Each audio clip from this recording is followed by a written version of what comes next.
پھر اللہ نے اس پریشانی کے بعد تم پر تسلی نازل فرمائی یعنی نیند، کہ تم میں سے ایک جماعت پر طاری ہو گئی، اور کچھ لوگ جن کو جان کے لالے پڑ رہے تھے اللہ کے بارے میں ناحق ایام کفر کے سے گمان کرتے تھے، اور کہتے تھے بھلا ہمارے اختیار کی کچھ بات ہے؟ تم کہہ دو کہ بے شک سب باتیں اللہ ہی کے اختیار میں ہیں۔ یہ لوگ بہت سی باتیں دلوں میں مخفی رکھتے ہیں جو تم پر ظاہر نہیں کرتے تھے، کہتے تھے کہ ہمارے بس کی بات ہوتی تو ہم یہاں قتل ہی نہ کیے جاتے۔ کہہ دو کہ اگر تم اپنے گھروں میں بھی ہوتے تو جن کی تقدیر میں مارا جانا لکھا تھا وہ اپنی اپنی قتل گاہوں کی طرف ضرور نکل آتے۔ اس سے غرض یہ تھی کہ اللہ تمہارے سینوں کی باتوں کو آزمائے اور جو کچھ تمہارے دلوں میں ہے اس کو صاف کر دے، اور اللہ دلوں کی باتوں سے خوب واقف ہے۔ جو لوگ تم میں سے احد کے دن جبکہ مومنوں اور کافروں کی دو جماعتیں ایک دوسرے سے گتھ گئیں جنگ سے بھاگ گئے تو ان کے بعض افعال کے سبب شیطان نے ان کو پھسلا دیا تھا، اور یقیناً اللہ نے ان کا قصور معاف کر دیا۔ بے شک اللہ بخشنے والا ہے، بردبار ہے۔ مومنوں،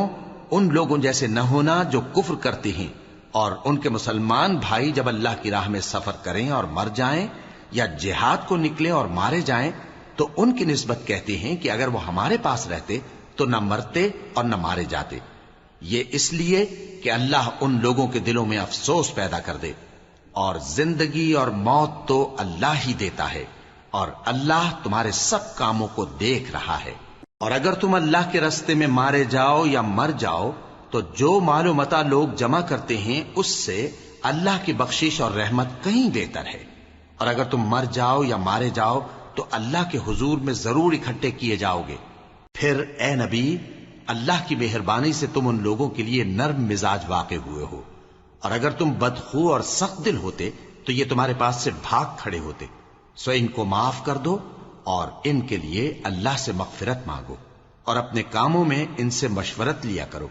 اور جب کسی کام کا پختہ ارادہ کر لو تو اللہ پر بھروسہ رکھو، بے شک اللہ بھروسہ رکھنے والوں کو دوست رکھتا ہے۔ اگر اللہ تمہارا مددگار ہے تو تم پر کوئی غالب نہیں آ سکتا، اور اگر وہ تمہیں چھوڑ دے تو پھر کون ہے اس کے بعد تمہاری مدد کرے۔ اور مومنوں کو تو چاہیے کہ اللہ ہی پر بھروسہ رکھیں، اور کبھی نہیں ہو سکتا کہ کوئی پیغمبر خیانت کرے، اور خیانت کرنے والوں کو قیامت کے دن خیانت کی ہوئی چیز اللہ کے روبرو لا حاضر کرنی ہوگی،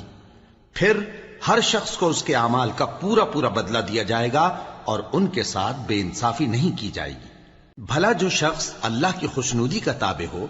وہ اس شخص کی طرح ہو سکتا ہے جو اللہ کی ناخوشی میں گرفتار ہو، اور جس کا ٹھکانہ دوزخ ہے اور وہ برا ٹھکانہ ہے۔ سب لوگوں کے اللہ کے ہاں مختلف درجے ہیں، اور اللہ ان کے سب اعمال دیکھ رہا ہے۔ اللہ نے مومنوں پر یقیناً احسان کیا ہے کہ ان میں انہی میں سے ایک پیغمبر بھیجے جو ان کو اللہ کی آیتیں پڑھ پڑھ کر سناتے اور ان کو پاک کرتے اور انہیں کتاب و حکمت کی تعلیم دیتے ہیں، اور پہلے تو یہ لوگ کھلی گمراہی میں تھے۔ بھلا یہ کیا بات ہے کہ جب احد کے دن کفار کے ہاتھ سے تم پر مصیبت واقع ہوئی،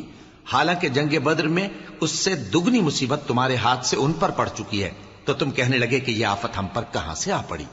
کہہ دو کہ یہ تمہاری ہی شامت اعمال ہے کہ تم نے پیغمبر کے حکم کے خلاف کیا، بے شک اللہ ہر چیز پر قادر ہے۔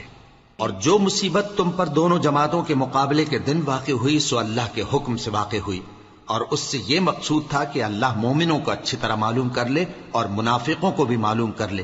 اور جب ان سے کہا گیا کہ آؤ اللہ کے راستے میں جنگ کرو یا کافروں کے حملوں کو روکو، تو کہنے لگے کہ اگر ہم کو لڑائی کی خبر ہوتی تو ہم ضرور تمہارے ساتھ رہتے۔ یہ اس دن ایمان کی نسبت کفر سے زیادہ قریب تھے، منہ سے وہ باتیں کہتے ہیں جو ان کے دل میں نہیں ہیں، اور جو کچھ یہ چھپاتے ہیں اللہ اس سے خوب واقف ہے۔ یہ خود تو جنگ سے بچ کر بیٹھ ہی رہے تھے، مگر جنہوں نے اللہ کی راہ میں جانیں قربان کر دیں اپنے ان بھائیوں کے بارے میں بھی کہتے ہیں کہ اگر ہمارا کہا مانتے تو قتل نہ ہوتے۔